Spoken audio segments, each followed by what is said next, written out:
जैसे यहां पर आप देखें, दो बेसिकली बैलेंस के दो हिस्से हैं। ये एलएचएस है, जिसमें यहां पर आप देख रहे हो एसेट्स है, और राइट हैंड साइड में आपके पास liabilities plus owners equity. Owners equity का मतलब capital.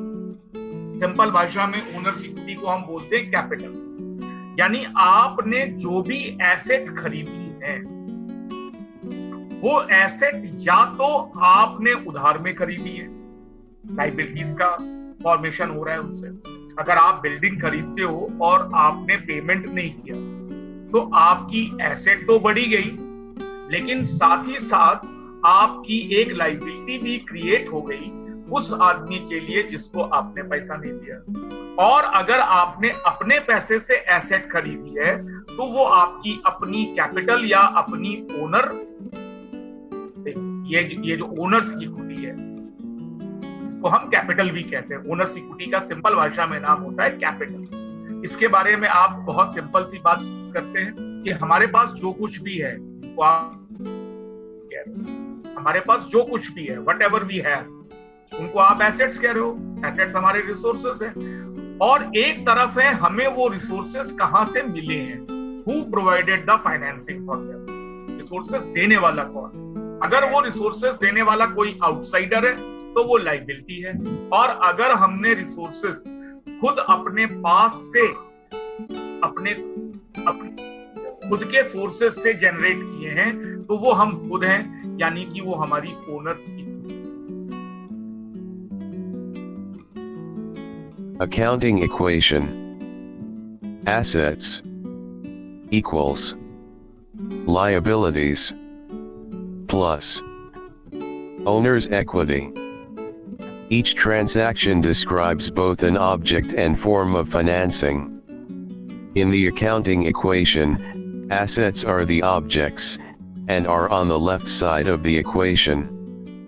Financing activities are on the right side of the equation.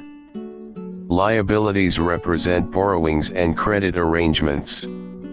Owner's equity represents investments by owners, which is also termed as capital. The whole of financial accounting is based on the accounting equation. Accounting equation signifies that the assets of a business are always equal to the total of capital and liabilities. It can be shown as: accounting equation refers that every business transaction will result in the change in either of the assets, liabilities, or capital of the business. If one asset increases, then either other asset will decrease or liabilities will increase with equal amount, or capital will increase, and even after the change the assets will be again equal to the total of liabilities and capital. Business owes to others whatever it owns. Dual aspect concept or accounting equation concept. This is the basic concept of accounting and provides the very basis of recording transactions in the books of accounts. According to this concept, every financial transaction involves a twofold aspect: A. Yielding of a benefit, and B. The giving of benefit.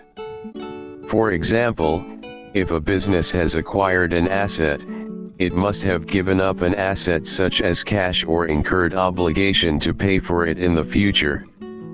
Thus a giver necessarily implies a receiver, and a receiver necessarily implies a giver.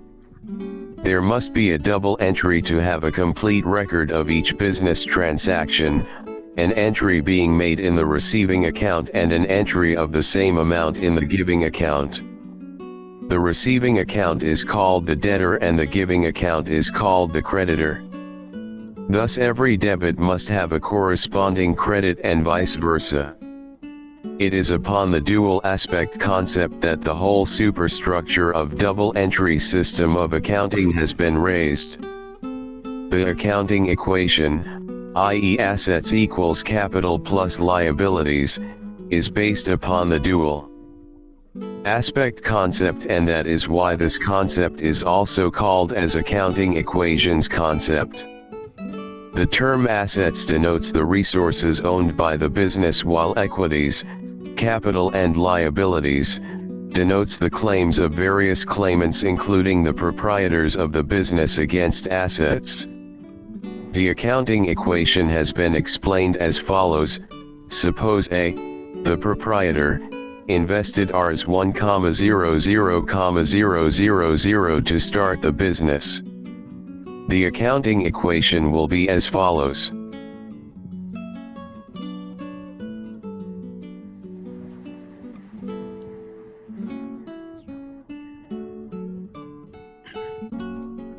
देखिए,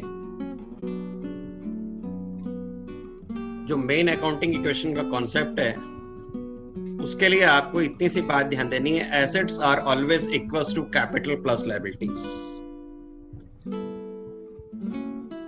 यहां पर क्या है कि हर step में हमें यह prove करना होगा कि कैपिटल और लायबिलिटीज का जो टोटल है वो हमेशा एसेट्स के बराबर होगा। तो आज हम लोग इसको प्रैक्टिकली बहुत सारी सिचुएशंस में डिस्कस करेंगे कि जब ये हमेशा टोटल बराबर मिलेगा, आप कुछ भी काम कर लेंगे, कैसा भी ट्रांजैक्शन होगा, एसेट्स का जो टोटल है वो हमेशा कैपिटल प्लस लायबिलिटीज होगा।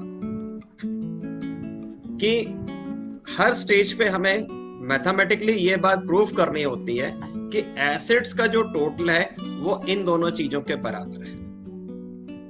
अभी आप अगर देख रहे थे तो जो रीडिंग हो रही थी, तो रीडिंग में आपने एक बात देखी कि उन्होंने बहुत सारे एग्जांपल्स देके आपको समझाने की कोशिश करी है, ठीक है, कि जितना भी आप ट्रांजैक्शन करेंगे, हर ट्रांजैक्शन में उसका सम जो है उसके बराबर ही आएगा। अब हम कुछ एक प्रैक्टिकल तरीके से, कुछ प्रैक्टिकल पॉइंट ऑफ व्यू से बात करते हैं। मैंने आपको ये बात क्लियर कर दी है कि आपके आईएससी बोर्ड में इसके न्यूमेरिकल स्कोर्स में नहीं है,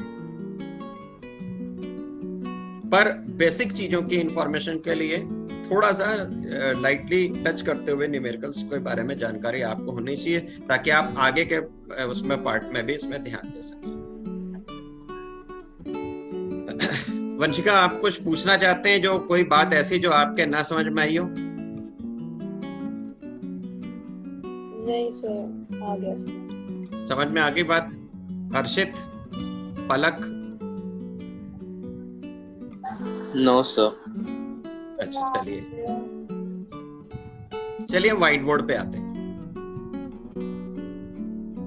मैंने एक शीट शेयर करी हुई है आपके साथ में, उसको देखते हैं हम। इसमें आप ये चीज देखोगे कि आपके जितने ट्रांजैक्शंस हैं उन सभी ट्रांजैक्शंस की एक इक्वेशन बनेगी। मतलब अगर आपको मान लीजिए सपोज यहाँ पर जो पहला क्वेश्चन सर ने शेयर किया है उसमें आपके पास 10 ट्रांजैक्शंस गिवन है, तो देयर विल बी 10 इक्वेशंस, और हर इक्वेशन में जो इक्वेशन की प्रॉपर्टी है कि LHS will be equals to RHS, that is assets will always be equals to capital plus liability।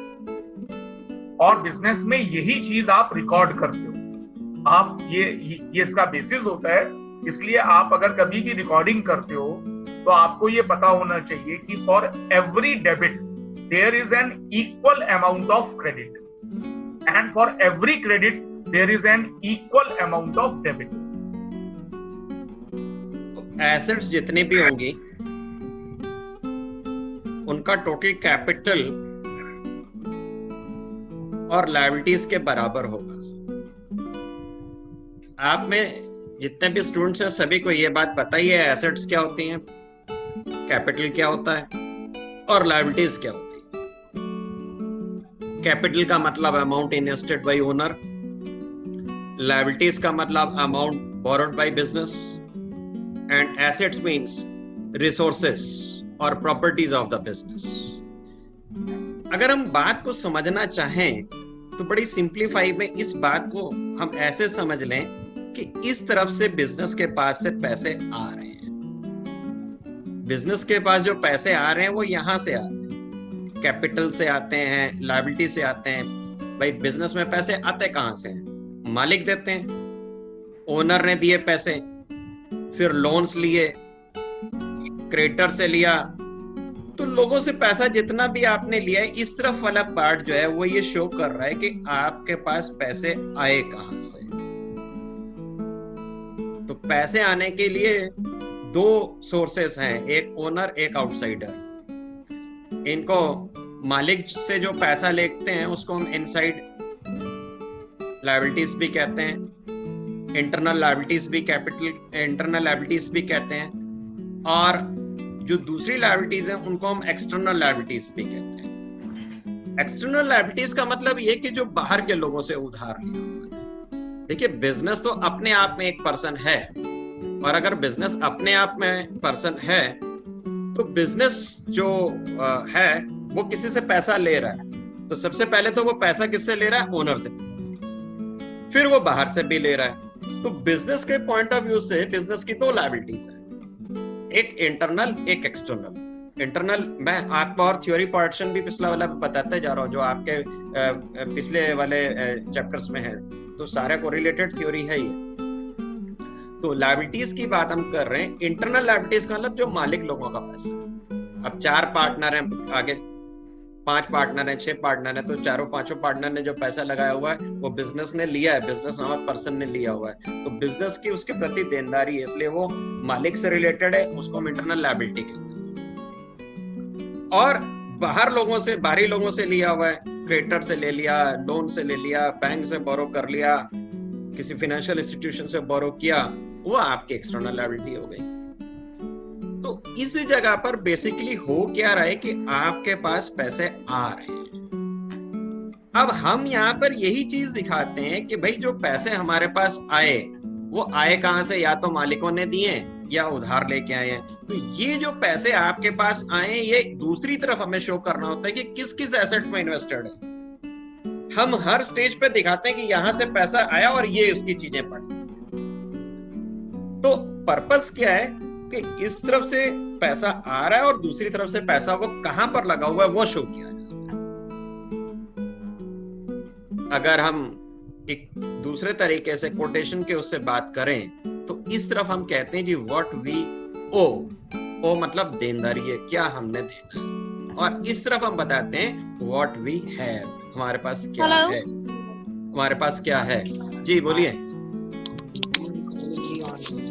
कुछ प्रॉब्लम हो रही है किसी को ऑडियो वीडियो में? हेलो हाँ जी sir, Archana Saini this side. Sir Aditya बहुत हेजिटेट कर रहा है, वो तब से ना डिस्कनेक्ट हो गया था, इंटरनेट कनेक्टिविटी सही नहीं आ रही थी। तो आप उसे टॉपिक बता दीजिए, आप क्या पढ़ा रहे हो। और वो बहुत हेजिटेट कर रहा था तो मैंने बोला मैं पूछ लेती हूँ। उसको बोलो बाहर बैठ ले, जहाँ पे थोड़ा सा सिग्नल्स ज्यादा आ रहे हो, बाहर वाले रूम में बैठ ले। हाँ सर, वो एक्चुअली ब्रॉडबैंड कनेक्शन एकदम लॉस हो गया, पता नहीं क्या हो रहा है, वो लोग कुछ सेटिंग कर रहे हैं। तो आप इसे एक बार टॉपिक फिर से बता दीजिएगा। हाँ मैं शुरू से बता दे रहा हूँ।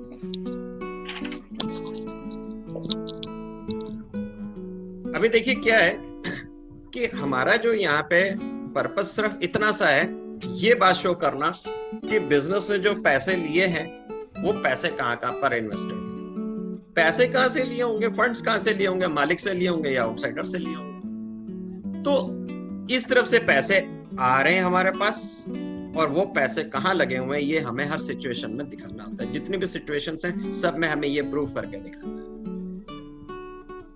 सीबीएसई वालों के सिलेबस में जो है वो काफी डिटेल में इसमें न्यूमेरिकल्स हैं, और जो आईएससी हैं उनको सिर्फ बेसिक चीजें पता होनी चाहिए, थ्योरेटिकली वो बातें समझ में आनी चाहिए। अब ये क्योंकि 2 साइड थी, अब आप देखिए यहाँ पर हम आप अभी समझेंगे। एक हम लोगों ने जो डबल एंट्री सिस्टम की बात कर रहे थे, जो डबल एंट्री सिस्टम का जो फॉर्मेशन हुआ है हमारा, वो कहाँ से फॉर्म हुआ। कुछ भी हम काम कर रहे हैं उसके 2 इफेक्ट हो रहे हैं, एक इफेक्ट इस साइड होगा और एक इफेक्ट इस साइड होगा, और आप यहाँ पे भी चेक करेंगे कि हमेशा 2 इफेक्ट ही आ रहे हैं। तो अब जैसे हम सिचुएशन नंबर 1 देखते हैं। फर्स्ट सिचुएशन है या फर्स्ट ट्रांजैक्शन कर ले हम, स्टार्टेड बिजनेस विद कैश ₹8,30,000। हमने बिजनेस शुरू किया 8,30,000 रुपीज लगा के। अब देखिए मैं यहां पे पहले इक्वेशन लिख दे रहा हूं, assets is equals to capital plus liabilities।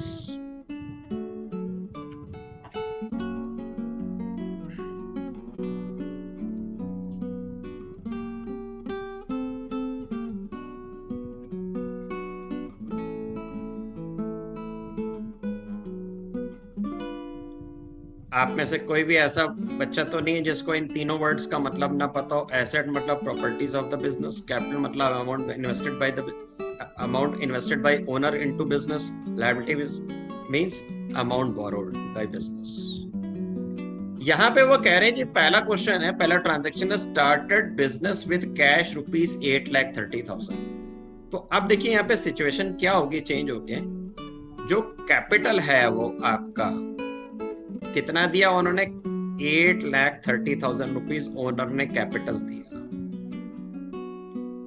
इस समय हमारे पास लायबिलिटी जो है वो कोई भी नहीं है, मालिक ने अभी दिया पैसा, लायबिलिटी नील है।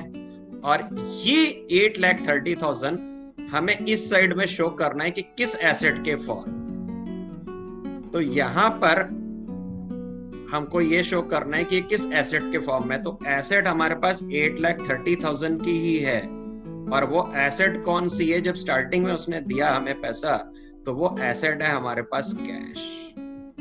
तो कैश में एसेट है हमारे पास, ओनर ने कैपिटल दिया हमें।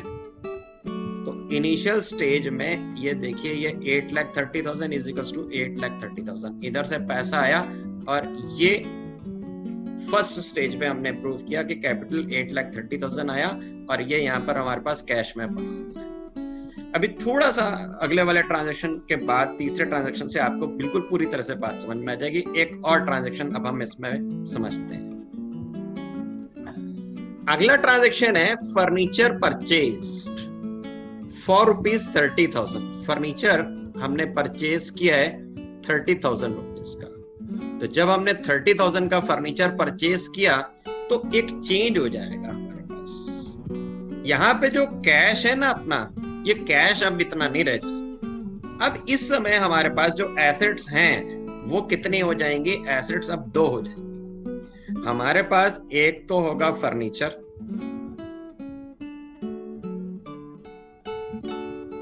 दूसरा एसेट्स में हो जाएगा हमारे पास कैश, और इधर जो कैपिटल है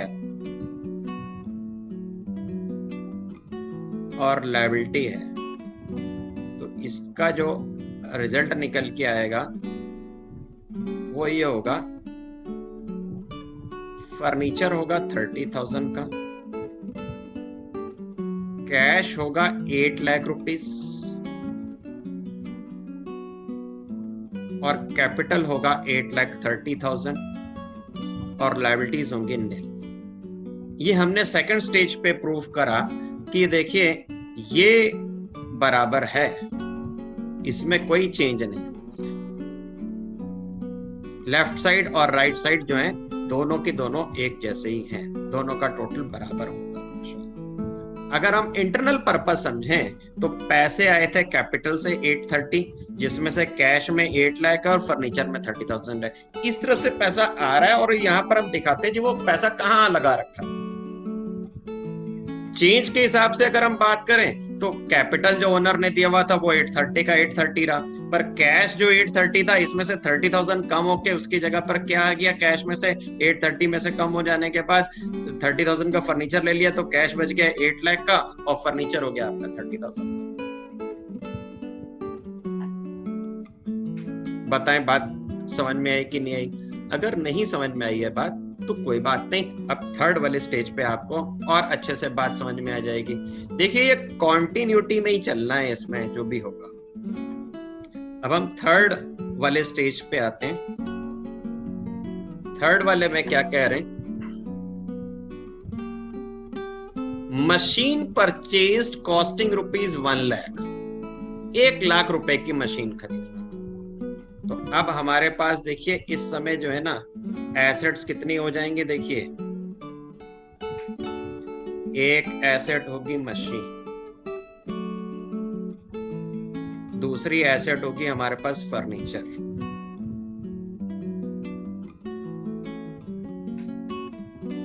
तीसरी एसेट होगी कैश। ये सारी एसेट्स हैं। कौन कौन सी एसेट्स हैं इंटरनली हम शो कर रहे हैं। ऊपर एसेट्स इस साइड है देखिए, और दूसरी तरफ क्या है, कैपिटल प्लस लायबिलिटीज। अब मशीन हमने 1 लाख की खरीद ली, तो एसेट हमारे पास कितने की हो गई, मशीन कौन सी मशीन नामक एक एसेट हो गई 1 लाख की। फर्नीचर में कोई चेंज नहीं हुआ, फर्नीचर 30,000 का था तो 30,000 ही रहा, पर कैश चेंज हो गया है, कैश हो गया जी 7 लाख, कैश 7 लाख हो गया है, कैपिटल 8,30,000 और लायबिलिटीज जो है वो 0। अब ये 830 का जो हम इन्वेस्टमेंट पॉइंट ऑफ व्यू से बात करें तो जो कैपिटल 830 था वो आज भी 830 है। ये 7 लाख कैसे हुआ, स्टार्टिंग में 8,30,000 रुपीज कैश था, उस कैश में से 30,000 फर्नीचर में यूज हो गया। यहाँ पर जब फर्नीचर खरीदने में यूज हो गया 30,000 तो कैश बचा 8 लाख का।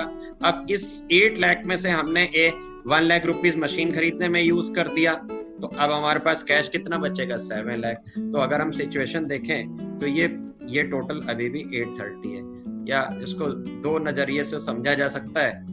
8,30,000 का कैपिटल था, 7 लाख रुपीस कैश में पड़े हैं, 30,000 फर्नीचर में इन्वेस्टेड हैं और 1 लाख रुपीस मशीन में, ये टोटल 830 है।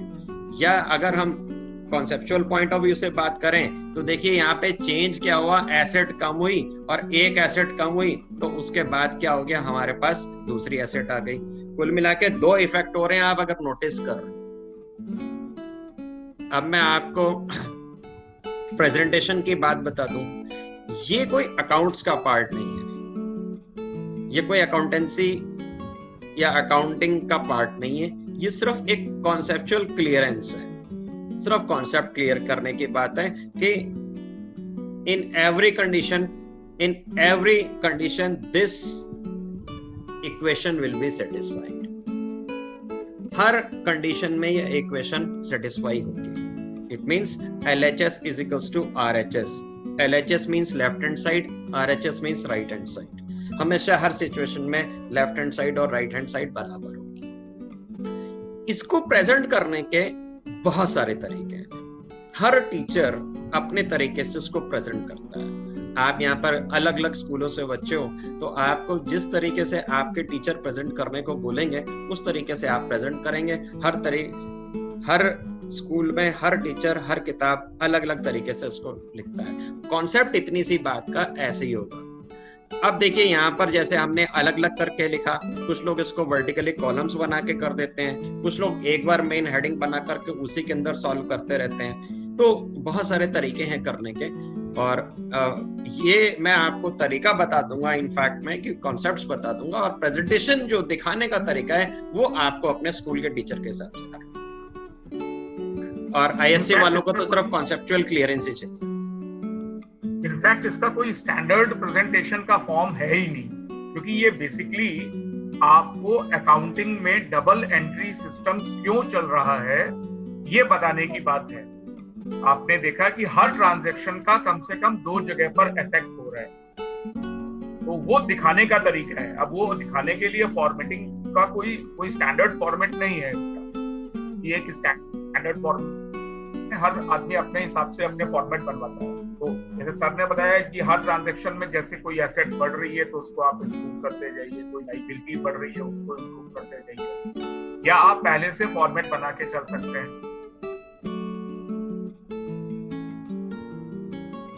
तो अब हम लोग इसी चीज को एक और दूसरे प्रेजेंटेशन के तरीके से समझाता हूं, जैसे जो मुझे ओवर द इयर्स लगता है कि ये सही तरीका होगा। तो इस तरीके से हम लोग करके देखते हैं। अगर आपको प्रेजेंटेशन करना है या दिखाना है तो मेरे को लगता है आप इस तरीके से दिखाएंगे तो बेहतर होगा। बाकी आपको फॉलो करना है अपने स्कूल के टीचर का तरीका। कॉलमनर फॉर्म में मैं इसको प्रेजेंट करना ठीक मानता हूं। आपको मैं एक क्वेश्चन इसी का प्रेजेंटेशन दूसरे तरीके से करके बताता हूं।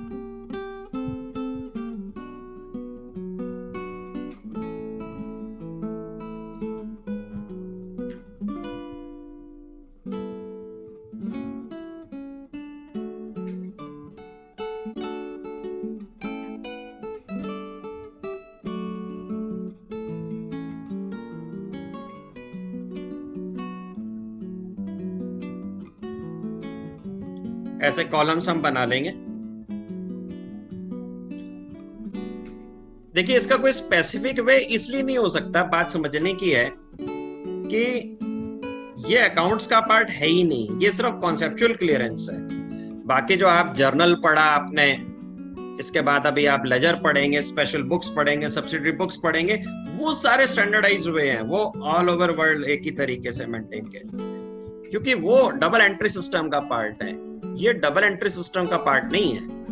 ये तो सिर्फ आपके मन में एक बात पूरी तरह से समझाई जा रही है कि भाई ये हर स्टेज में बराबर होता है, ये ध्यान रखना।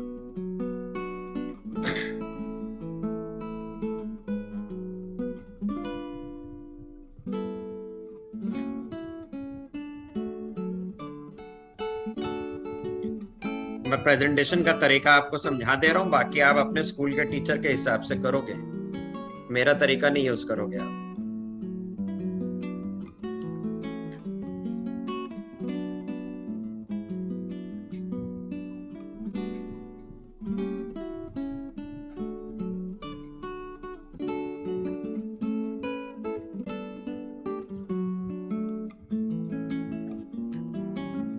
देखिए, यहां पे ट्रांजैक्शन नंबर लिख देते हैं हम,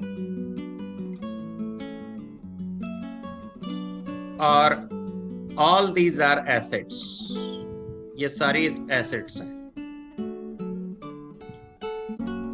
is equals to capital plus liabilities।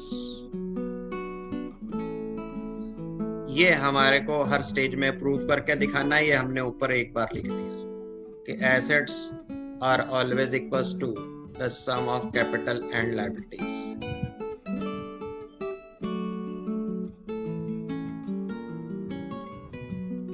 अब हम इसी क्वेश्चन को करके दिखाते हैं और ये चीज प्रूव करेंगे कि कैसे ये जो है बराबर है हर स्टेज में। क्वेश्चन नंबर 1 जो था, उसी क्वेश्चन का प्रेजेंटेशन मैं बता रहा हूं कैसे करना चाहिए आपको। स्टेज कैसे इसमें हम लिखेंगे। देखिए, सबसे पहले ये यहाँ पर हमने लिख दिया कि स्टार्टिंग में आया हमारे पास कैपिटल, और कैपिटल आया हमारे पास, वही क्वेश्चन करके बता रहा हूं, मोड ऑफ प्रेजेंटेशन डिफरेंट है, 8,30,000, और इसमें हमारे पास जो 8,30,000 था ये कैश के फॉर्म में था। तो कैश मिला हमें सबसे पहले जब बिजनेस स्टार्ट किया, ओनर ने बिजनेस में 830 दिया, तो ये सिचुएशन नंबर 1 रही। सिचुएशन नंबर 2 में आपने क्या किया, या ट्रांजैक्शन नंबर 2 में आपने क्या किया, आपने एक नई एसेट खरीद ली, फर्नीचर खरीद लिया। फर्नीचर कितने का खरीद लिया आपने? 30,000 का। तो आपके पॉकेट से, कैश से 30,000 कम हो गया, और एक नई एसेट और आ गई, 30,000 रुपीज की नई एसेट आपके पास आ गई, और वो नई एसेट का नाम क्या है आपका? फर्नीचर। तो 30,000 की आपके पास जो नई एसेट आई, उस एसेट का नाम हमने ऊपर लिख दिया फर्नीचर। आपके पास ना नई एसेट जो आ गई वो फर्नीचर आ गया आपके पास, ठीक है, शॉर्टकट में लिख रहा हूं मैं यहाँ पर। तो सिचुएशन नंबर 2 जो है उसमें चेंज होके क्या हुआ कि आपके पास ये पहले से तो था नहीं फर्नीचर, अब ये चेंज होके यहाँ पर क्या हुआ कि आपके पास अब सिचुएशन ये हुई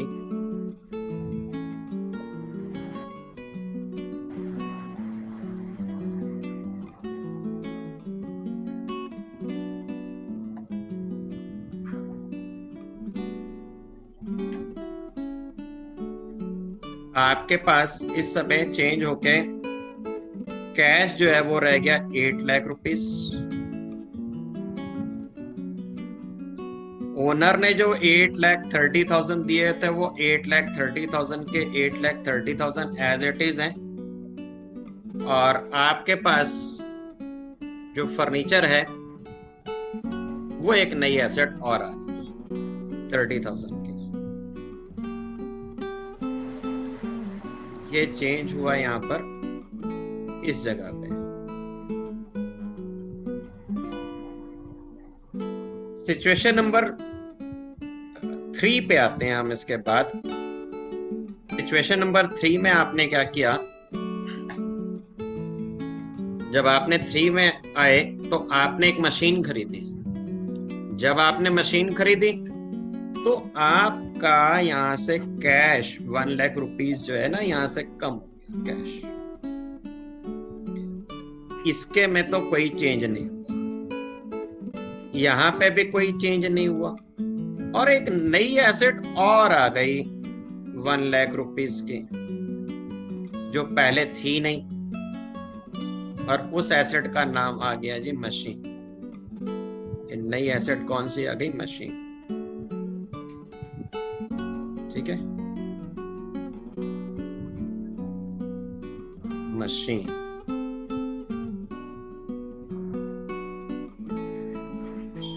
ये पहले थी नहीं, यहाँ पे ब्लैंक डाल दिए, इस जगह पे ब्लैंक डाल दिया। अब चेंज होके देखिए सिचुएशन क्या हो गई यहाँ पर। जैसे ये सिचुएशन चेंज हुई थी तो ये रिजल्ट रहा। अब इसके बाद क्या रिजल्ट रहा? ये सिचुएशन चेंज हो जाने पे ओनर का जो अमाउंट इन्वेस्टेड था वो तो उतने का उतना ही रहा, उसमें तो कोई चेंज हुआ ही नहीं। कोई चेंज हुआ है उसमें? उसने तो जो दिए थे वो दिए हुए हैं, 830 के 830 एज इट इज लगे हुए हैं। पर इंटरनल चेंज क्या हो गया? आपके 8 लाख में से 1 लाख की एक एसेट कैश कम हो गया। कैश कम होकर के कितना रह गया आपका? 7 लाख। और 30,000 रुपीस का आपका फर्नीचर आ गया, और एक नई एसेट और आ गई मशीन 1 लाख। बताएं बात समझ में आई कि नहीं आई? कुछ भी डाउट पूछना चाहते हैं वो बताएं। अब देखिए इसका टोटल बराबर है कि हर ऑपरेशन के बाद आप ये देख रहे हो कि LHS और RHS दोनों बराबर है। जो ट्रांजैक्शंस, क्योंकि हर इवेंट में ट्रांजैक्शन हो रहा है, उस ट्रांजैक्शन में आपने जैसे पहले फर्स्ट ट्रांजैक्शन हुआ, आपने बिजनेस शुरू किया तो कैश और कैपिटल दोनों बराबर थे। अब उसके बाद आपने फर्नीचर खरीदा तो फर्नीचर 30,000 यहाँ बढ़ गया और कैश लेकिन कम हो गया उसकी वजह से। लेकिन अगर आप LHS देखो तो LHS में 30,000 प्लस 8,000 इज इक्वल्स टू 8,30,000। इनमें कोई चेंजेस नहीं आ रहे हैं इसी की तरह के। ये इंपॉर्टेंट बातें हैं हमारा। किसी को कोई डाउट्स है तो पूछ सकते। अब हम ये बात कर रहे थे कि देखिए यहाँ पर क्या है, अगर आप नोटिस करें तो जब भी कोई एसेट घटेगी तो उसका इफेक्ट क्या होगा? कोई नई एसेट उसकी जगह आ जाएगी। और अगर उसकी जगह कोई एसेट नई नहीं आ रही है, ठीक है, तो इसका मतलब क्या हो रहा है? आपका फिर लॉस हो, तो इसका ना आपका लॉस हो गया। आगे देखते हैं, अभी हम इसमें और बात को समझते हैं। ट्रांजैक्शन नंबर 4 देखते हैं। Goods purchased costing ₹2 lakh. अब हमने 2 लाख रुपए के गुड्स खरीद लिए, तो अब हमारे पास सिचुएशन क्या हो जाएगी कि हमारे पास एक नई एसेट और आ गई, गुड्स। अब कई लोग सोच रहे होंगे सर ने गुड्स लिखने से मना किया है तो गुड्स क्यों लिख दिया? असल में ये अकाउंट्स नहीं है, यहाँ तो सिर्फ हम क्लैरिफाई कर रहे हैं कि ऐसे ऐसे एसेट्स होती हैं। अगर आपने इसको लिखना चाहें तो आप स्टॉक भी लिख सकते हैं, स्टॉक ऑफ गुड्स भी लिख सकते हैं। ये अकाउंट्स का पार्ट नहीं है। अकाउंट शुरू होती है जर्नल से। ये तो कॉन्सेप्चुअल क्लियरेंस से आप करें कि ये बराबर होता है, इसी से डबल एंट्री सिस्टम बने, इसी से आप नोटिस करिए कि हर बार जो है 2 इफेक्ट हो रहे हैं। अब अगर हम यहाँ पर कैश नहीं देते हैं, सपोज करते हैं इस जगह पर, हमने यहाँ पर मशीन खरीदी और हमने कैश नहीं दिया, तो कैश नहीं दिया तो फिस्कल हमने बोरो किया, तब यहाँ पर क्या होगा, कैश नहीं कम होगा, तब फिर हमारी यहाँ एक लायबिलिटी बढ़ जाएगी। और जब लायबिलिटी बढ़ जाएगी उस सिचुएशन में भी बराबर होगा, या तो यहाँ से माइनस होगा किसी एसेट से, अगर इसी एसेट से नहीं माइनस हो रहा है तो आपकी लायबिलिटी होगी।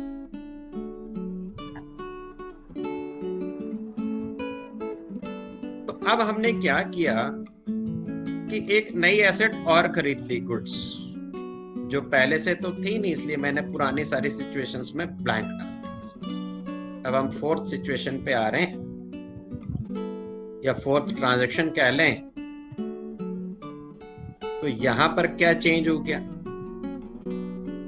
अब 8,30,000 जो था वो 830 का 830 आज भी ओनर का लगा हुआ है, उसमें कोई चेंज नहीं है, तो हम यहाँ पे 830 ही लिख दें। ठीक, इसमें कोई चेंज ही नहीं है। ठीक है, कोई चेंज नहीं है इसके में। कैश में चेंज हुआ, क्यों कैश में चेंज हुआ, क्योंकि नए गुड्स आ गए, तो हम क्या करेंगे, यहां से 2 लाख रुपीज हम कम कर देंगे। इसमें कोई चेंज नहीं, इसमें कोई चेंज नहीं, और एक नई एसेट और आ गई 2 लाख रुपीज की। और अब सिचुएशन चेंज होके क्या हो जाएगी, अपने पास गुड्स हो गए 2 लाख के, 1 लाख रुपीज के आपके पास हो गया जी मशीन, 30,000 के आपके हो गए फर्नीचर, और 5 लाख रुपीज आपका कैश में हो गया, और टोटल इन्वेस्टेड अमाउंट है बिजनेस में ओनर का 8,30,000। अब हम एक एग्जांपल और ले लेते हैं ऐसे ही बिना क्वेश्चन के। सपोज करते हैं कि हमने यहां पे बोला लैंड खरीदी 3 लाख रुपीस की, और वो खरीदी उधार में, बोरो करी हमने, क्रेडिट में ली, बोरिंग से ली, मतलब उधार में ले रहे हैं, परचेज्ड इन क्रेडिट। तो ट्रांजैक्शन में एक ऐसे ही ले रहा हूं, purchased land costing ₹3 lakh in credit. तो क्या हो जाएगा, एक नई एसेट यहां आ जाएगी, लैंड, नई एसेट यहां आ जाएगी,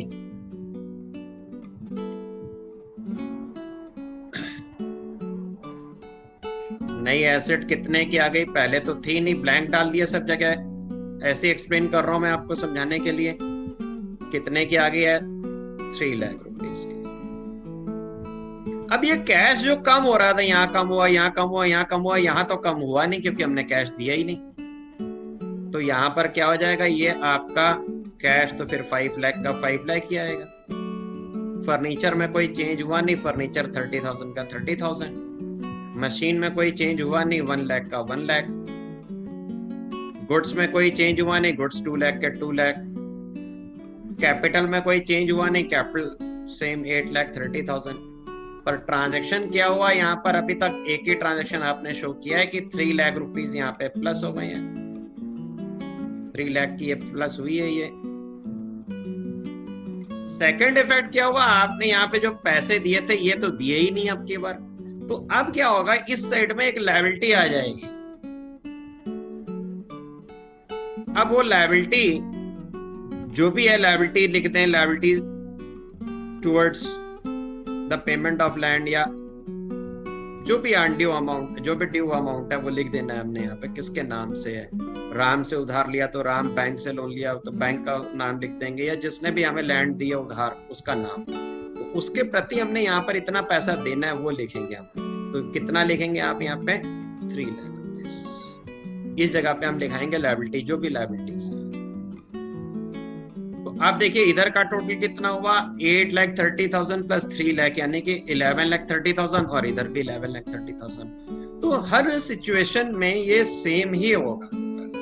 तो कुल मिला के अगर हम एसेट्स की बात करें, तो जब एसेट्स खरीद रहे हैं तो जो कोई एसेट से जा रही है उसका बदले में वो कम हो जाएगी। अगर एसेट्स आप नहीं दे रहे हो, कैश नहीं दे रहे हो, तो फिर आपकी एक लायबिलिटी जनरेट होगी। आप इधर यहाँ पे लायबिलिटी लिखो। कौन सी बात नहीं समझ में आई ये मुझे बताइए। वंशिका बताओ कौन सी बात दोबारा से बताऊं।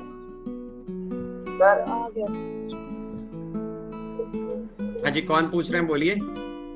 सर फिफ्थ वाला एक बार सर फिर से बता दीजिए थोड़ा। कौन बोल रहे हैं आप? Sir Arpan. Arpan. Yes sir. Last वाला फिर से बता दें। Yes sir. Mishra sir explain करिए लास्ट वाला। देखिए, लास्ट वाले ट्रांजैक्शन में आपको बोला गया कि आपने लैंड परचेज कर लिया। तो लैंड एक एसेट है पहली चीज तो जब भी आप परचेज करोगे किसी भी एसेट को तो एक एसेट तो बढ़नी ही बढ़नी है। अब आपने जो कॉलम्स बना रखे थे उसमें आपने एक कॉलम में लिख दिया लैंड, ठीक है, और उस लैंड को वहां पर आपने, अगर पहले से कोई लैंड होती तो उसमें प्लस कर देते, पर पहले कोई लैंड नहीं थी तो इसका मतलब पहले लैंड हमारे पास थी 0, ठीक है। 0 में अगर हम 3 लाख प्लस करेंगे तो हमारे पास लैंड की टोटल वैल्यू आ जाएगी 3 लाख। अब अगर हमने कैश पे किया होता तो हमारे कैश में से ये 3 लाख रुपए कम हो जाते, क्योंकि हमने अगर कैश में परचेज की होती। लेकिन आपको ट्रांजैक्शन ये कह रहा है कि नहीं, आपने कैश में नहीं परचेज किया है, बल्कि अभी उसका पेमेंट पेंडिंग है, उधार खरीदा है आपने। क्रेडिट का मतलब उधार खरीदा है, तो उधार हमेशा एक लायबिलिटी होती है। तो लायबिलिटी साइड में आप उस उधार का नाम डाल देते हो। वो नाम कुछ भी लिख सकते हो आप, नाम उसको क्रेडिटर लिख सकते हो आप उसका नाम लिख सकते हो, लोन लायबिलिटी लिख दो, सिर्फ लोन है बेसिकली। तो लायबिलिटी लिख दो, सिर्फ लायबिलिटी लिखने से भी चलेगा। सिंपल लायबिलिटी लिखने से भी आपका काम चल जाएगा। लायबिलिटी में आपको ये लायबिलिटी क्या हो रही है, बढ़ रही है, क्योंकि आपने पेमेंट तो किया नहीं है। जब भी आप पेमेंट नहीं करते हो लायबिलिटी बढ़ती है आपकी। तो 3 लाख रुपए की लैंड ये आपने बढ़ा ली इस तरफ एलएचएस की तरफ, एसेट की तरफ, और आरएचएस में लायबिलिटी में आपने 3 लाख रुपए और ऐड कर दिए। इसी का रिजल्ट बाद में आपके पास आ गया। वही बात समझ में आई भैया अर्पण? खुशी, आपको कोई डाउट है? और किसी को कोई डाउट है? No sir. Sona? Yes sir. बोलिए, कोई डाउट? नो सर, कोई डाउट नहीं है अभी। चलिए हम अगला ट्रांजैक्शन देखते हैं।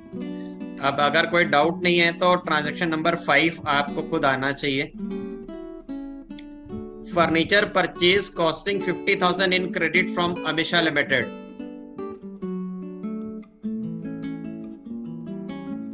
₹50,000 का फर्नीचर। अब यहाँ भी वही सेम बात हो रही है। आपने फर्नीचर नाम की एक एसेट खरीदी है। अब आप यहाँ पर देखो, फर्नीचर वाला कॉलम ऑलरेडी है आपके पास पहले से, और पहले से आपके पास 50,000 रुपए का 30,000 का फर्नीचर ऑलरेडी पहले से पड़ा हुआ है। तो अब आपने करना क्या है कि इसी 50,000 रुपए के फर्नीचर में ये जो नया फर्नीचर इसी 30,000 के फर्नीचर में आपने जो ये नया फर्नीचर परचेज किया है 50,000 का, वो पहले तो ऐड कर देना है।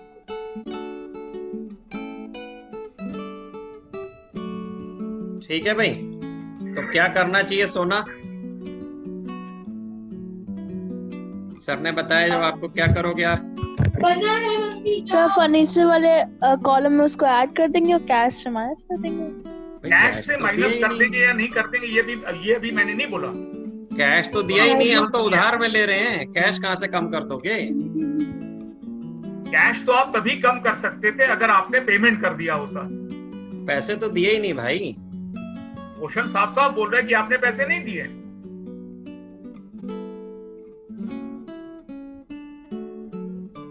आप क्या कहते हो पलक? या हर्षित, आप बताओ। हाँ, थोड़ा सा आप कुछ लोगों के साथ में कनेक्टिविटी प्रॉब्लम आ रही है। हर्षित, आप बताओगे?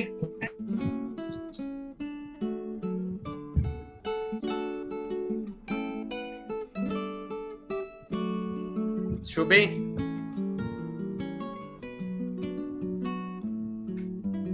इतनी बात तो उन्होंने सही बोली कि जो फर्नीचर वाला कॉलम है उस फर्नीचर कॉलम में 50,000 ऐड हो जाएंगे। लेकिन कैश में से कुछ माइनस नहीं होगा। अपने आप से आपको यही क्वेश्चन पूछना है कि क्या आपने कैश में पेमेंट किया है, नहीं किया है, क्योंकि क्वेश्चन साफ साफ बोल रहा है आपसे कि आपने उधार में खरीदा है, क्रेडिट में खरीदा है। सर लायबिलिटीज में ऐड होएगा। लायबिलिटीज में ये अमाउंट ऐड कर दिया जाएगा। Very good. किसने बोला ये आंसर? सोना ने। गुड। अभी बात समझ में आई। यही बात पकड़नी है आपको।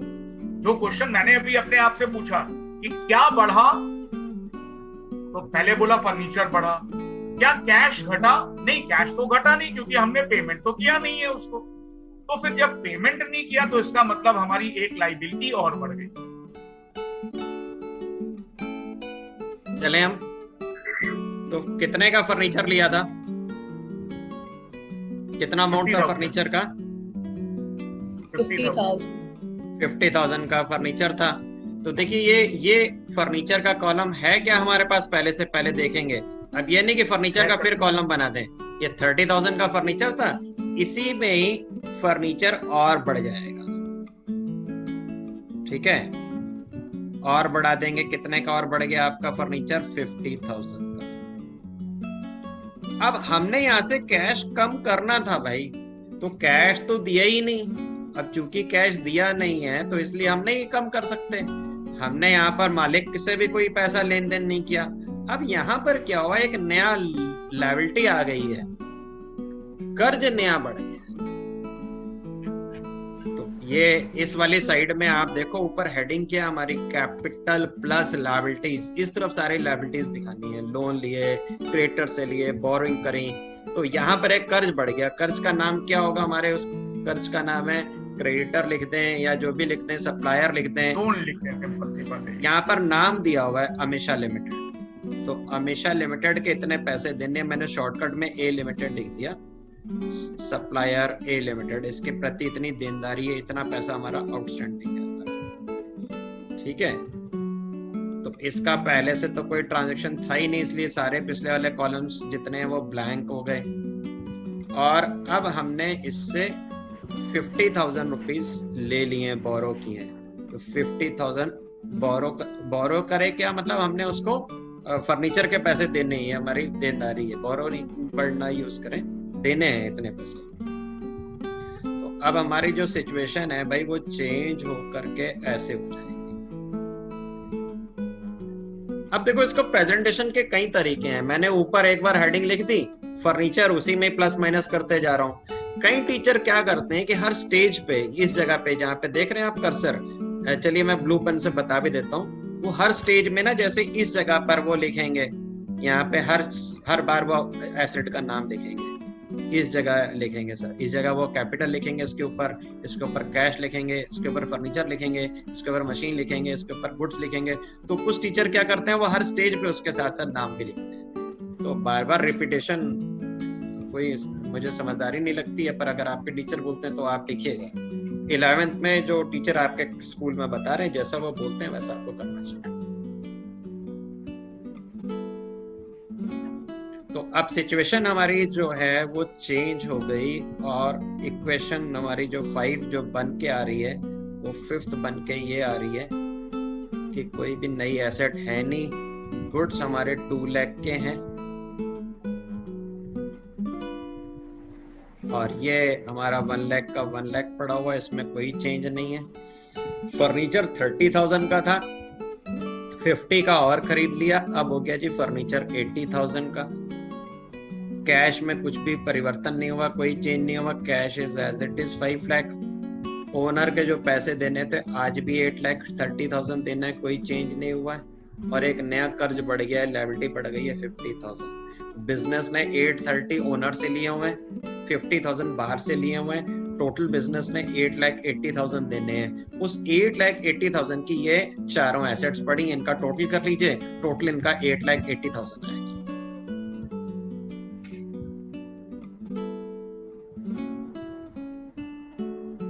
और जो सबसे इंपॉर्टेंट बात हुई कि हर बार आप जब भी ट्रांजैक्शन को रिकॉर्ड करोगे तो ये आप अपने आप ही चेक कर सकते हो कि दोनों साइड का टोटल हमेशा बराबर रहेगा। इक्वेशन की ये प्रॉपर्टी होगी। तो अगला वाला ट्रांजैक्शन देखते हैं, cash deposited into bank. Any volunteer कोई आंसर देगा आप में से?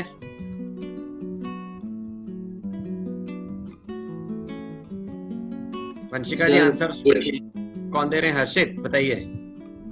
सर एक नया एसेट का कॉलम आएगा बैंक। गुड, बहुत अच्छी बात है। सर उसमें बैंक पे हम लोग का 70,000 डिपॉजिट होगा। ठीक है, बहुत बढ़िया। कैश से 70,000 कम हो जाएगा। बहुत बढ़िया, एक्सीलेंट, गुड। अब यहाँ पर क्या चेंज हो गया, इन्होंने बिल्कुल सही बताया। 70,000 रुपीज का जो अमाउंट है वो हमारा क्या हो रहा है, कम हो रहा है। कहां से कम हो रहा है? 70,000 कैश से। तो कैश से 70,000 माइनस हो गया, और कैश से जो 70,000 माइनस हो गया, बाकी चीजों में कहीं असर नहीं हुआ, और एक नई एसेट और बन गई। Bank balance is your asset. Bank में जो बैलेंस है वो आपकी एसेट है। तो 70,000 रुपीज जो है यहाँ पे प्लस हो गया, और बाकी किसी ट्रांजैक्शन में कोई डिफरेंस नहीं आया। तो अब आपका इक्वेशन नंबर जो है वो चेंज होके 6 पे ये स्टेज आ गई। 6 पे आपके पास 70,000 बैंक में है, गुड्स में 2 लाख रुपीस इन्वेस्टेड है, 1 लाख रुपीस की मशीनरी है आपके पास, 80,000 रुपीस जो है वो आपके पास फर्नीचर में लगे हुए हैं, और कैश में है आपके पास 4,30,000, और इस जगह पर 8,30,000। ओनर के पैसे, ओनर के कैपिटल में कोई चेंज नहीं है, और 50,000 जो आपकी लायबिलिटी थी वो भी एज इट इज है, उसमें भी कोई चेंज नहीं है। देखिए आईएससी बोर्ड के जो बच्चे हैं वो इसमें आगे क्वेश्चंस नहीं करेंगे, ये फर्स्ट 10 प्रॉब्लम्स के बाद कॉन्सेप्चुअली क्लियर हो जाएगा, छोड़ देंगे। अगर आप अटेंड करना चाहेंगे तो एक आध सीबीएसई का सेशन जैसे और आगे के नॉलेज के लिए आप और कुछ एग्जाम्स देते हो, वहां काम आएगा। तो आप अगर बोलेंगे तो मैं आपको बता दूंगा, उसमें आप ज्वाइन कर सकते हैं। सिलेबस में आपके ये सम्स पूछने के चांसेस है ही नहीं। अभी मैं आपको बताऊं कि यहाँ पे लिखा हुआ है सामने, आप पढ़ भी सकते हो अगर आप पढ़ रहे हो तो। देखिए बिल्कुल सामने है स्क्रीन में, नोट करके लिखा हुआ है, practical problems in accounting equation are not required. ये आईएससी के सिलेबस में, तो प्रैक्टिकल प्रॉब्लम्स आपके लिए कुछ भी करने की जरूरत नहीं है।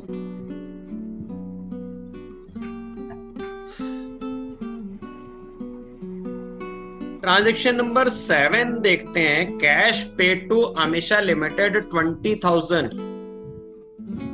आप में से कोई कोशिश करे, गलत हो जाना कोई बात नहीं। कोई आंसर देगा? कौन आंसर दे रहे हैं, नाम बताएं। वंशिका। हाँ जी वंशिका बोलिए। सो कैश पे कर रहे हैं इसलिए कैश में डिक्रीज हो जाएगा बराबर हमारा, और लायबिलिटीज भी डिक्रीज हो जाएंगी क्योंकि हम उनको पे कर रहे हैं, तो उतना पैसा और हमें कम पे करना पड़ेगा फ्यूचर में, इसलिए वो भी डिक्रीज हो जाएगा। गुड, बिल्कुल सही, बिल्कुल सही है। अमाउंट हमने कैश में दिया 20,000, तो 20,000 कम हो गया कैश से, और जो लायबिलिटी थी अमीषा को जो पैसे देने थे 50,000, ये 20,000 जाके अमीषा को दे दिए। तो भाई जब अमीषा को 20,000 दे दिए तो फिर अमीषा का 50 में से 20 लेस होकर के अब बैलेंस कितना रह गया? अब बैलेंस रह गया उसका 30,000। तो एक लायबिलिटी, इसका रिजल्ट क्या होगा? आपकी लायबिलिटी कम हो जाएगी। तो आप क्या दिखाओगे? अमीषा को अब देने हैं 30,000, क्योंकि कैश से आपने 20,000 निकाल के दे दिया, इसमें कोई चेंज हुआ नहीं। ओनर के अमाउंट में ओनर का एज इट इज 8,30,000, कैश में आपके पास रह गया 4,10,000। 80,000 रुपीज का आपके पास फर्नीचर है वो एज इट इज है। 1 लाख रुपीज की आपके पास मशीन है वो एज इट इज है, और ये एसेट भी एज इट इज है। इसमें कोई चेंज नहीं होगा। तो this will be the answer for problem या ट्रांजैक्शन नंबर 7। किसी बच्चे को किसी भी प्रकार का कोई डाउट हो तो प्लीज पूछें इस बात को, हम लोग तभी आगे चलें। आपका अगर डाउट क्लियर हो जाएगा तब हम आगे चलेंगे, आपको बताने की क्या बात नहीं आपके समझ में आई। आते हम 8th स्टेज पे। 8th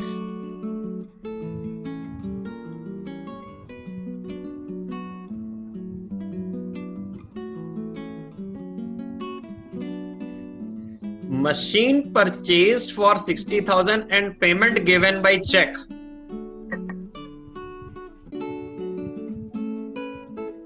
हर्षित जी आंसर दीजिए, मुझे उम्मीद है कि आप सही आंसर देंगे। सर मशीन अकाउंट पे 60,000 बढ़ जाएंगे।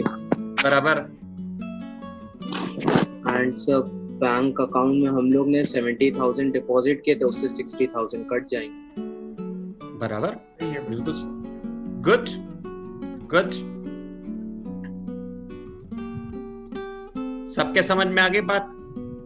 हमने मशीन खरीदी, एक नई मशीन खरीदी है। कितने की मशीन खरीदी है? कह रहे हैं जी 60,000 की खरीदी है। तो 60,000 तो मशीन बढ़ेगी सबसे पहले। ये मशीन का 3rd कॉलम है, मशीन के 3rd कॉलम में मैं बढ़ा दे रहा हूं जाके 60,000। ये 60,000 की मशीन बढ़ा दी। अब जब 60,000 की मशीन खरीदी है तो पैसे दिए हैं तो कैश कम हो जाएगा। आपने कैश तो दिया नहीं, आपने चेक दिया, तो फिर चेक देने का मतलब बैंक से पैसा जाएगा। तो पैसे कहां से कम हो जाएंगे? आपके 60,000 रुपीज आपके बैंक से कम हो जाएंगे।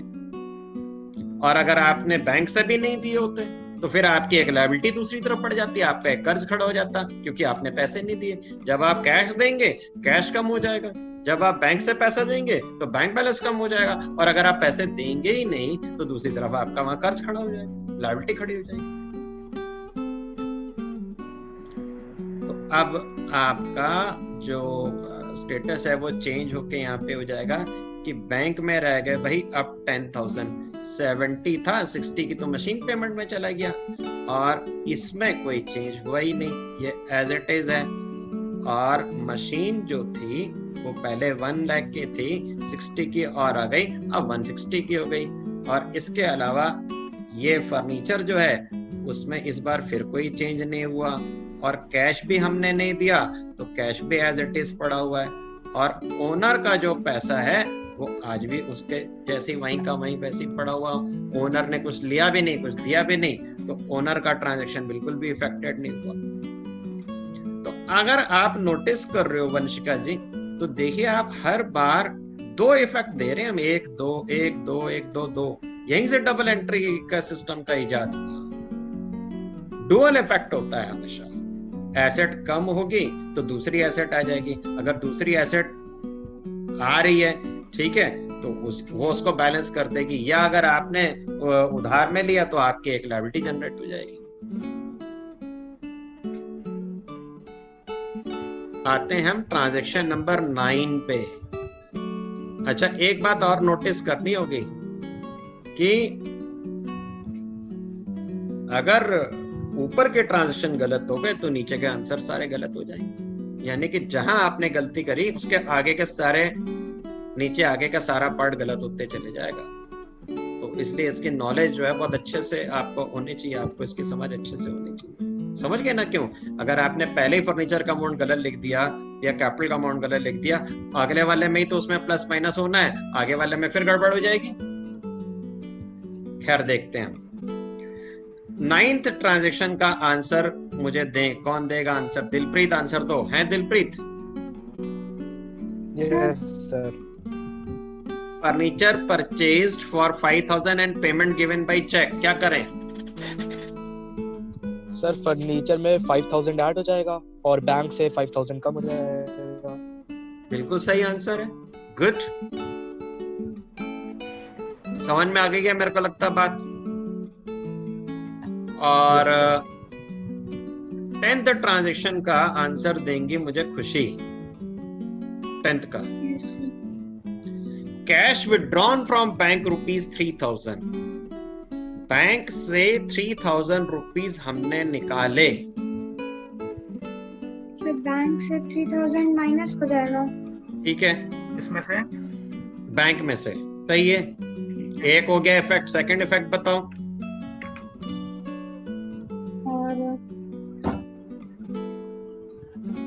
और कैश में ऐड हो जाएगा। बिल्कुल सही आंसर दिया, ठीक है। दिवेश आप बताओ, दिवेश आप बताओ क्या इसमें होना चाहिए?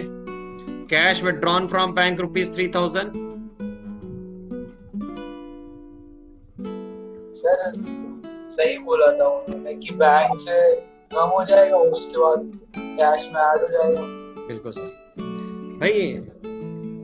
बेसिक्स जो है वो मुझे लगता है सभी को समझ में आ गए, क्योंकि ऑलमोस्ट सभी जने आंसर दे रहे हैं। तो देखिए जो बच्चे हैं यहाँ पर ISC वाले, वो इसकी क्लास आगे नहीं पढ़ेंगे, इसका अलग से लेक्चर होगा। सेकंड, थर्ड, फोर्थ आपको करने की जरूरत नहीं है। अगर आप अपने नॉलेज के लिए कोई करना चाहे तो वो कर सकते हैं। और जो बीच में CBSE वाले स्टूडेंट्स हैं, न्यू ज्वाइनिंग वाले, वो इसमें से कर लेंगे। तो ये टॉपिक यहीं पे ऑलमोस्ट खत्म होता है। लास्ट ट्रांजैक्शन में आपके समझ में आ गया। अब अगर इसमें एडवांस लेवल की बात करें तो क्या हो सकता है वो मैं बताता हूं। और वंशिका, इसमें जो है ना, मुझे लगता है कि आपका CA का टारगेट होगा या CFA का होगा या जो भी है CS का भी होगा, जो भी होगा आपका ट्रांजैक्शन है। कोई प्रोफेशनल एग्जाम तो आपको देना ही देना है, नहीं देंगे तो मैं आपको जबरदस्ती एग्जाम दिलाना है आपको, मैंने प्रोफेशनल एग्जाम। तो उसके पॉइंट ऑफ व्यू से आपको ना नॉलेज पूरी रहनी चाहिए। तो हम 5 मिनट का एक डिस्कशन और करने वाले हैं, ठीक। बेसिक कॉन्सेप्ट बिल्कुल खत्म हो गया। देखिए क्या है कि अब आगे इस तरह की प्रॉब्लम्स में जो थोड़ा सा एडवांस करते हैं, तो वो क्या करते हैं वो आपको एक्सपेंसेस के ट्रांजैक्शन देंगे, या आपको इसमें इनकम्स के ट्रांजैक्शंस बीच में रख देंगे। अब स्टूडेंट के आगे प्रॉब्लम क्या होती है कि भाई एक्सपेंस का तो कॉलम ही नहीं है, अपने पास कॉलम क्या था? Assets is equals to capital plus liabilities था। एसेट है, कैपिटल है, लायबिलिटीज है, अपने पास ये तो है ही नहीं, एक्सपेंस तो है ही नहीं अपने पास। अब क्या किया जाए जब एक्सपेंस नहीं है? अब मैं एग्जांपल देता हूं, जैसे कि ट्रांजैक्शन हमने लिया, एक ट्रांजैक्शन ले लेते हैं, सैलरी पेड ₹10,000, 10,000 रुपए की सैलरी पे करी। तो क्या करेंगे इसमें? कोई कोशिश करें, गलत हो जाएगा कोई बात नहीं, कोशिश करने वालों की कभी हार नहीं होती। कौन आंसर दे रहा है? Any volunteer? सही आंसर देने वाले को एक चॉकलेट। गलत हो जाएगा तो हो जाएगा, कोई बात नहीं। उसी ट्राई करो, क्या करोगे?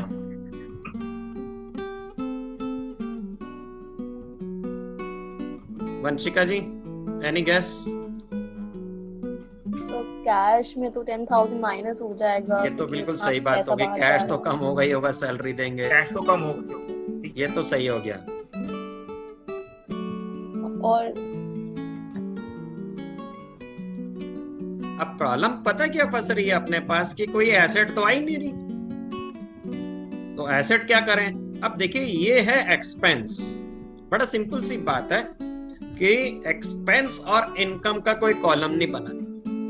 ये जो एक्सपेंस होगा ये कैपिटल रिड्यूस करता है, तो ऐसे में कोई भी एक्सपेंस होगा उसका एक ही ट्रीटमेंट है, कैपिटल कम हो जाता है।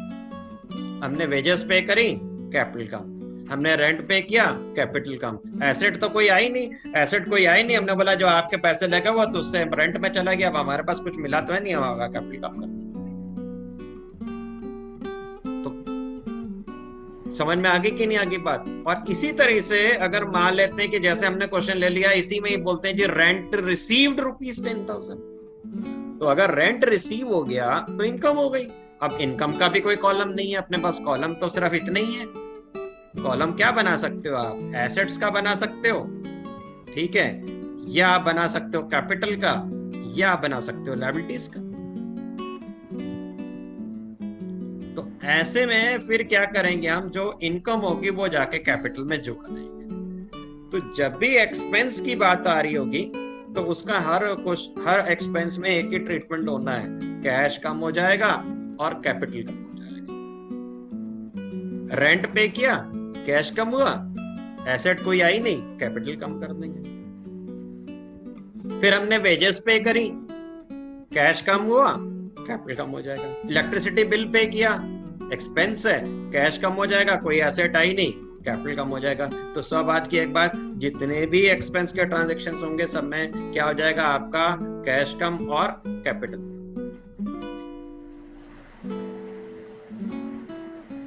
अब अगर हमने इसमें और मॉडिफिकेशन किया, अब हमने यहाँ पे दे दिया कि सैलरी पेड बाय चेक। अब इसमें आगे हमने दे दिया जी salary paid by cheque, paid ₹10,000 by cheque. तो अब क्या करें? अब हमने कैश में पेमेंट नहीं किया, अब हमने बैंक से पेमेंट किया, तो बैंक बैलेंस कम हो जाएगा और दूसरी तरफ कोई एसेट आई नहीं, एसेट नहीं आई तो फिर कैपिटल कम।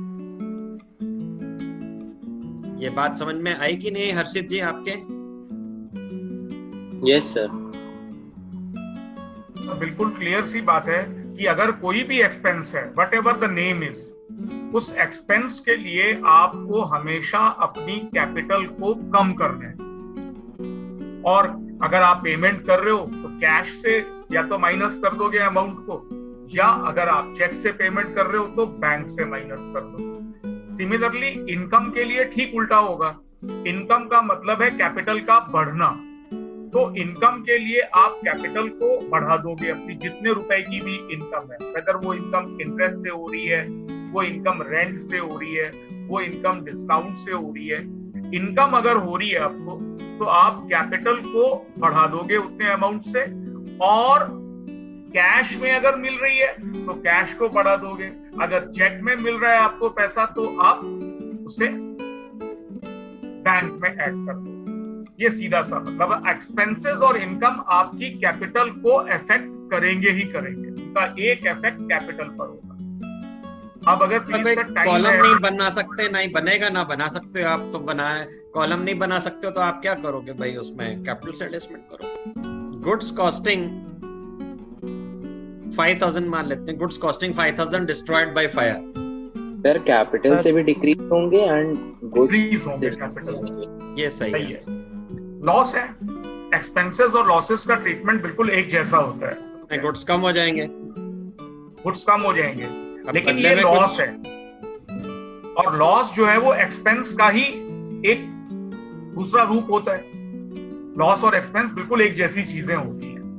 तो एक्सपेंस के लिए आप क्या करते थे, कैपिटल से उसको कम करते थे, तो इस लॉस को भी आप कैपिटल से ही क्या करोगे, माइनस करोगे। It will be reduced from the capital. जैसे ही गुड्स कम हुए आपके, उसके बदले में कुछ मिला नहीं है आपको, नुकसान हो गया। नुकसान होगा तो मालिक का नुकसान है, कैपिटल रिड्यूस हो जाएगा। 5,000 कीमत का स्टॉक 6,000 रुपए में सेल किया। Goods costing 5,000 sold for cash, और ठीक है 6,000। हर्षित रेस कर रहे हैं हैंड, बताइए हर्षित। सर गुड्स 5,000 से कम हो जाएंगे। गुड, सही बात है। आपका 6,000 से बढ़ जाएगा एंड कैपिटल हमारा 1,000 से बढ़ जाएगा क्योंकि 1,000 का प्रॉफिट है। गुड, बहुत बढ़िया, बहुत बढ़िया, एक्सीलेंट, बहुत बढ़िया। देखिए यहाँ पे 3 इफेक्ट आ जाएंगे। अब कहीं सोच रहे होंगे कि सर डबल इफेक्ट होते हैं और आपने 3 कर दिए, ये कैसे हुआ? देखिए डबल डबल 2 बार आ रहा है, तो एक समराइज होके 3 हो जाएगा। मैं आपको व्हाइट बोर्ड पे लेके चल के शेयर करके बताता हूँ साथ में। अब बात समझने की है कि गुड्स जो थे वो माइनस हो गए 5,000, ठीक, 5000 माइनस हो गया और इसकी जगह पर कैश मिल गया 6000। तो जब दो फिगर सेम नहीं है तो इन दोनों के डिफरेंस से भी एक फिगर और निकाला जाएगा और उसको भी लिखना। अब जो अच्छे बच्चे होते हैं उनके माइंड में आता है कि सर यहाँ पर 3 इफेक्ट दे रहे हो आप। एक तो 5000 रुपए के गुड्स कम हो गए, ये समझ में आ गई बात। कैश में 6000 रुपए बढ़ गए, ये समझ में आ गई बात। 1000 का प्रॉफिट आ गया, ये आ गई बात समझ में। प्रॉफिट आ गया तो कैपिटल में जाके जोड़ दोगे, ये भी बात समझ में आ गई। तो क्वेश्चन तो करना आ गया, पर ये बात ये नहीं समझ में आ रही कि यहाँ पे 3 इफेक्ट क्यों हो रहे हैं। असल में बात क्या है कि एक इफेक्ट है 5-5 हजार का 2 जगह पर, और एक इफेक्ट है 1-1 हजार का 2 जगह पर। तो ये 5000 का पहले जो है ना ये गुड्स थे और इसकी जगह पर कैश। समझ में आई बात? 5000 के गुड्स कम हुए और उसकी जगह पर उसका कैश आया है 5000 और 1000 का कैश और बढ़ के आया है, और ये हमारा जो हो गया ये प्रॉफिट है, कैपिटल। असल में ये ट्रांजैक्शन इन दोनों को सम अप कर दिया क्योंकि दोनों का पैसा ही कैश में आया है, तो इसलिए ये 3 हो गए ट्रांजैक्शन। अदरवाइज इफेक्ट तो डबल ही था, 2-2 करके 4 इफेक्ट थे, पर उसको शॉर्टकट में हम ऐसे करते हैं। तो इतना समझने की जरूरत नहीं है। ये मतलब एक माइंड में क्यूरियोसिटी होती है बच्चे के, अच्छे बच्चे के, तो मैं वो अपने आप क्लियर कर दे रहा हूँ। बाकी सिंप्लीफाइड वे में जो हर्षित जी ने आंसर दिया, बहुत सही आंसर दिया कि गुड्स जो है वो हमारे पास से कम हो रहे हैं, तो गुड्स में से माइनस कर दोगे आप। गुड्स में से आप माइनस करोगे 5000 और कैश में आप क्या करोगे, जहां कैश कॉलम होगा वहां पर आप जाके प्लस कर दोगे। पर कैश तो 6000 आ रहा है, ठीक है, कैश तो 6000 आ रहा है। इन दोनों का फिर एक डिफरेंस निकालेंगे 1000, और ये हमारा प्रॉफिट है। प्रॉफिट किसके हैं? मालिक के। तो जैसे लॉस हो रहा था उसका कैपिटल कम हो रहा है, तो कैपिटल के केस में प्रॉफिट का कॉलम तो बनेगा नहीं, उसके जगह पर कहाँ जाएगा आपका कैपिटल, वहां जाके प्लस हो जाएगा capital.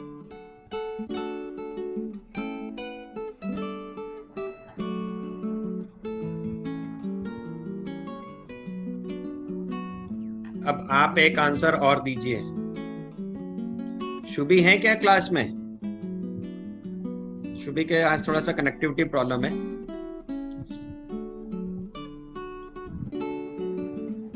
Goods costing ₹10,000 sold in credit for ₹15,000.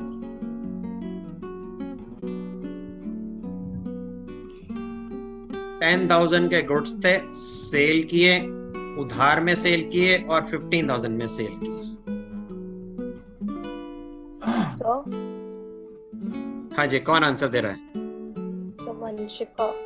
बोलो वंशिका भाई, आंसर दो। सर परचेजेस में से परचेजेस एसेट्स वाले ग्रुप में से 10,000 माइनस कर देंगे और अच्छा, मैं एक चीज और बीच में इंटरप्ट कर रहा हूँ, बता दूं कुछ बच्चों को।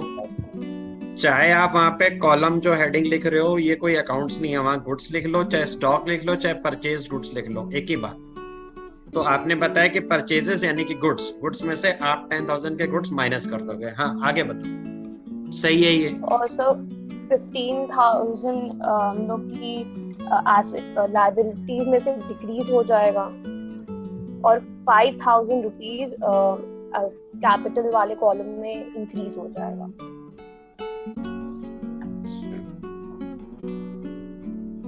हर्षित क्या बोलते हो?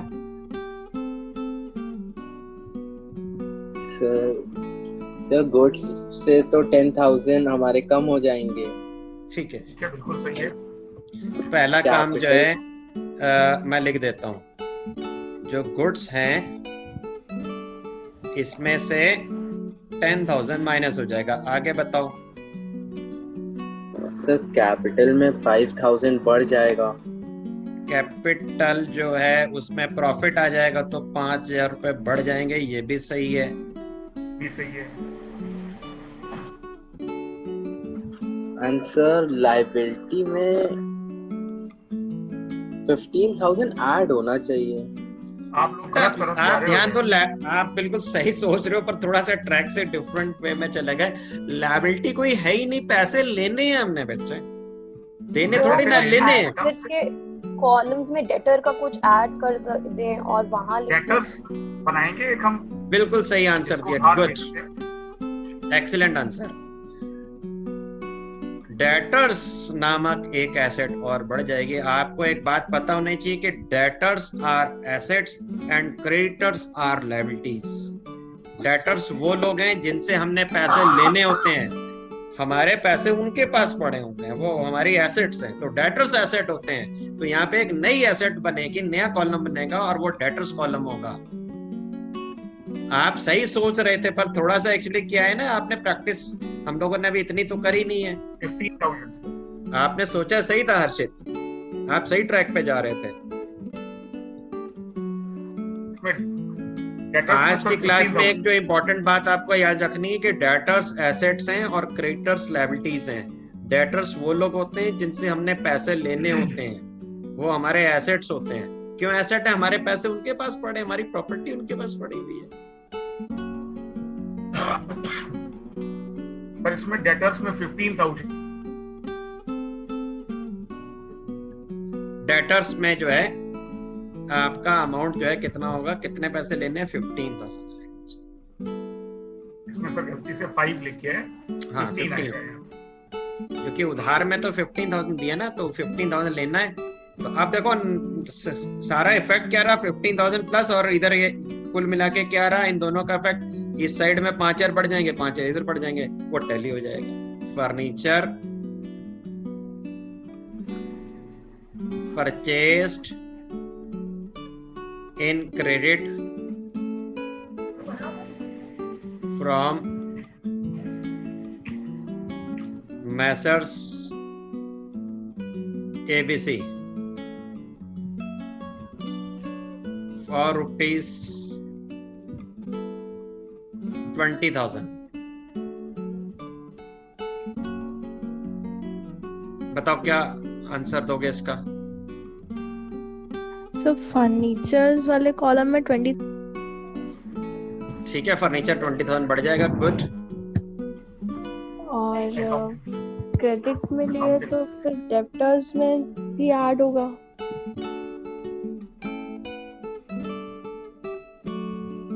वंशिका बताओ।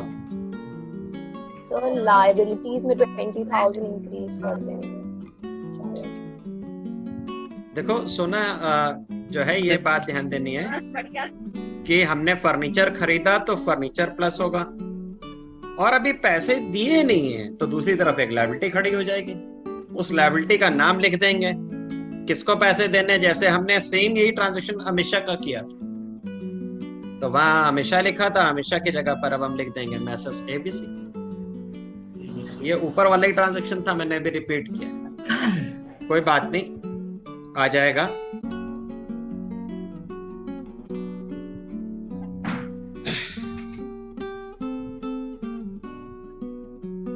Rent received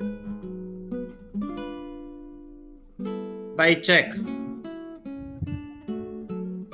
rupees 20,000। आंसर दें खुशी।